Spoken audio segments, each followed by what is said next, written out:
Bonjour, aujourd'hui nous réalisons une tarte aux fruits.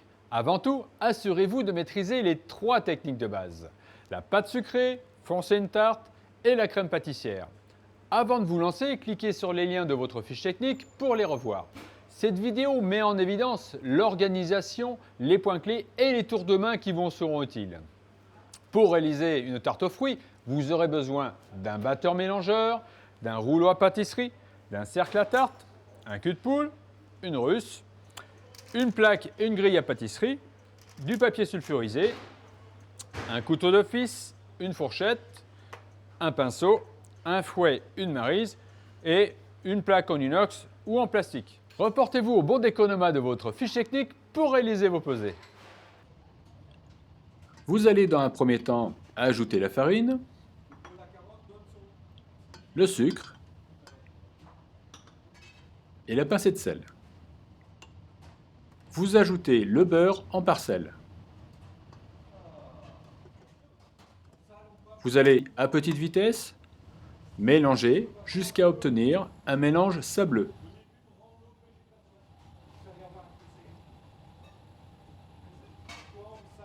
Une fois ce mélange sableux obtenu, vous allez pouvoir ajouter les éléments liquides, l'œuf et la vanille liquide. Et ensuite, vous laissez tourner à petite vitesse jusqu'à obtenir une consistance compacte. Vous allez ensuite décoller la pâte et à l'aide de la maryse, vous allez former une boule que vous allez pouvoir déposer sur votre plan de travail. Vous allez ensuite fraiser afin de répartir les petites parcelles de beurre qui ne seraient pas incorporées et reformer une boule.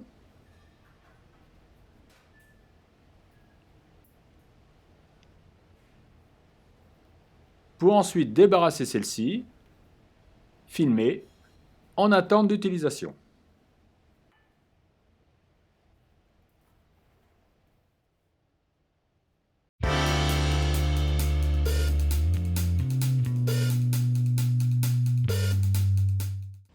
Nous allons donc mettre notre lait à bouillir.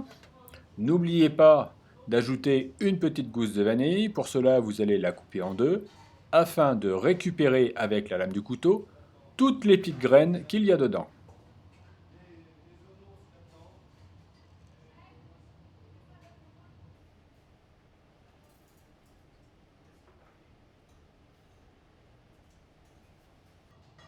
Ensuite, d'un cul de poule, vous allez pouvoir blanchir à l'aide du fouet les jaunes d'œufs et le sucre jusqu'à obtenir un mélange mousseux et légèrement plus clair.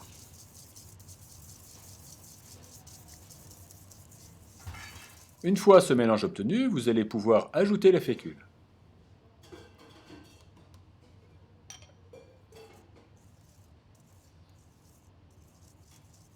Votre lait étant chaud, vous allez pouvoir ajouter une première partie. À l'aide du fouet, vous allez bien incorporer l'ensemble, bien aller sur les parois récupérer de la matière, avant d'ajouter la seconde partie.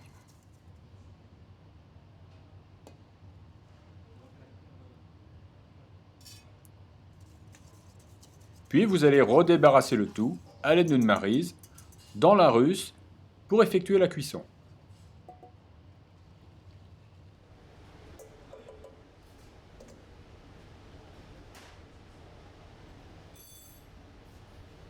Pour la cuisson, le feu doit être doux. N'hésitez pas avec le fouet à aller chercher dans les angles la pâte qui pourrait stagner. Il faut que votre crème arrive à ébullition. Une fois que votre crème est à ébullition, la petite mousse qui est à la surface a disparu. Afin de faciliter son débarrassage, vous pouvez juste laisser bouillir la crème 20 secondes sans la toucher, pour ensuite la verser dans une plaque et avec la maryse, vous avez juste à récupérer les excédents sur les parois.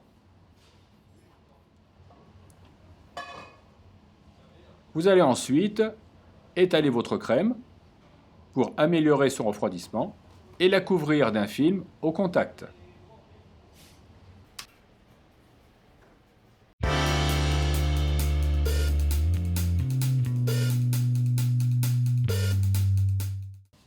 Nous allons maintenant abaisser notre pâte.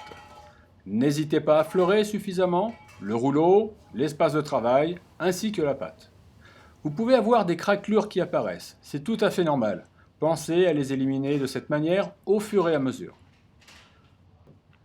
Appuyez également de manière régulière sur le rouleau pour avoir une épaisseur constante. Et pensez aussi à tourner fréquemment votre pâte pour avoir une forme circulaire. Une fois cette forme obtenue, vous allez pouvoir rouler votre pâte sur le rouleau pour ensuite la déposer sur le cercle. Vous allez maintenant pouvoir remonter délicatement les bords de la pâte afin que celle-ci adhère bien au coin inférieur du cercle et que la pâte plaque intégralement sur le fond de la plaque pâtisserie. Pensez avec vos doigts à appliquer une pression suffisante sur la pâte pour qu'elle adhère correctement au cercle et à la plaque. Ensuite, vous pourrez retirer à l'aide d'un couteau d'office l'excédent de pâte en coupant toujours de l'intérieur sur l'extérieur.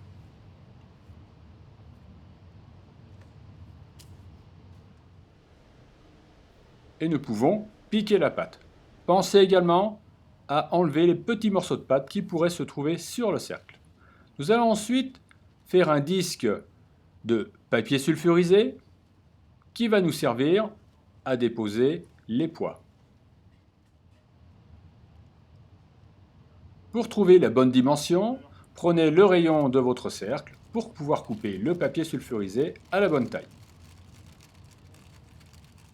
Et ainsi le disposer bien en contact de la pâte. Vous pourrez ensuite déposer vos pois. Ici, ce sont des légumes secs.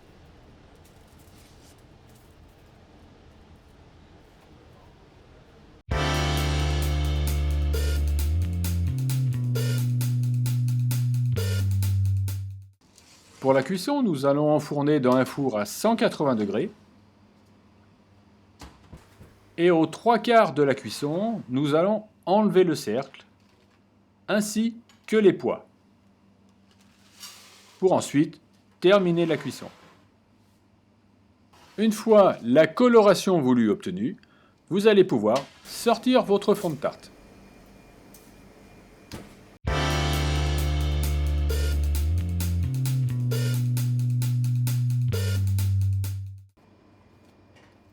Quand votre crème est refroidie, vous pouvez la débarrasser d'un cul de poule pour pouvoir la lisser avec le fouet. Une fois votre crème lissée, vous allez pouvoir la déposer dans une poche. Nous ne sommes pas obligés de mettre une douille, mais juste de couper l'extrémité de la poche.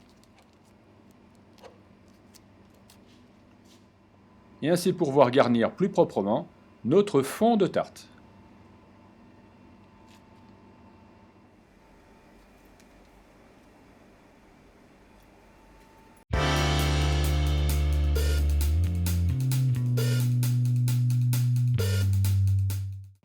Nous allons maintenant préparer nos fraises. Pour cela, nous allons les équeuter, puis les couper en deux et les réserver dans une plaque. Les fraises seront disposées à demi couchées en effectuant une couronne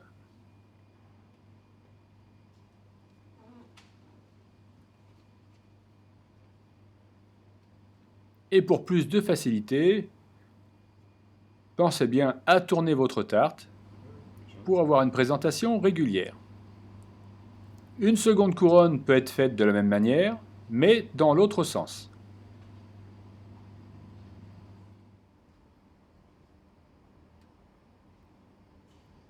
Ensuite, vous n'avez plus qu'à garnir le centre en rosace de façon harmonieuse et terminer par une fraise.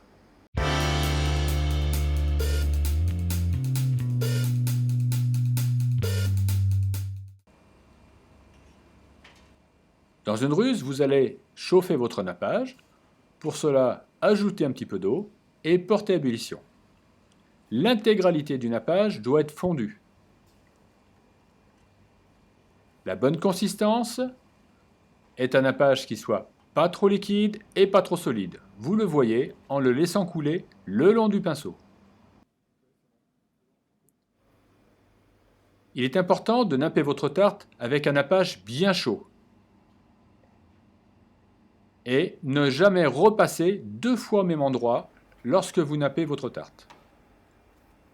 Et voilà, cette réalisation est terminée. Maintenant que nous avons vu comment réaliser une tarte aux fruits, c'est à vous de jouer.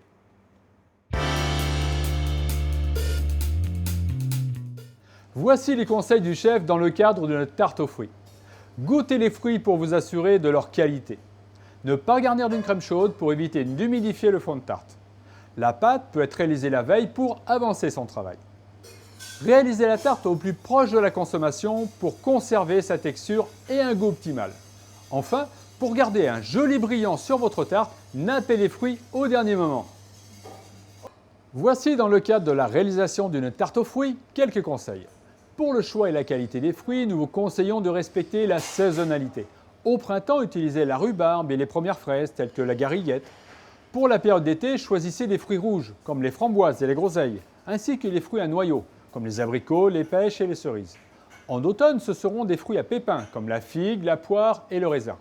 Et pour la période hivernale, nous vous conseillons les agrumes et les fruits exotiques. Dans tous les cas, privilégiez les fruits mûrs, c'est une garantie pour des desserts goûteux. Nous allons maintenant vous présenter la version créative de la tarte aux fraises. Pour cela, nous avons pris un cadre inox pour mouler notre pâte sucrée qui est cuite à blanc comme la grande tarte aux fraises. Nous avons préparé des quartiers de fraises ou des demi-fraises, petites feuilles de basilic. Après cuisson, nous avons disposé sur le socle un autre petit cercle métallique carré sur lequel nous avons chemisé les fraises tout autour pour ensuite, avec la poche, y mettre la crème pâtissière. Nous avons ensuite émincé une fraise, nous l'avons couchée sur la tarte et pour ensuite enlever délicatement le cercle de cette façon. Ensuite, nous allons saupoudrer de sucre glace.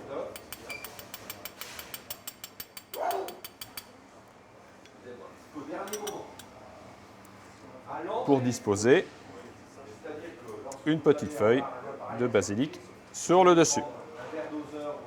Nous avons préparé au préalable un coulis de fraises fraîches ainsi qu'un sirop de basilic que nous avons disposé délicatement en gouttes sur l'assiette de présentation. Nous allons maintenant disposer notre petite tarte sur cette assiette.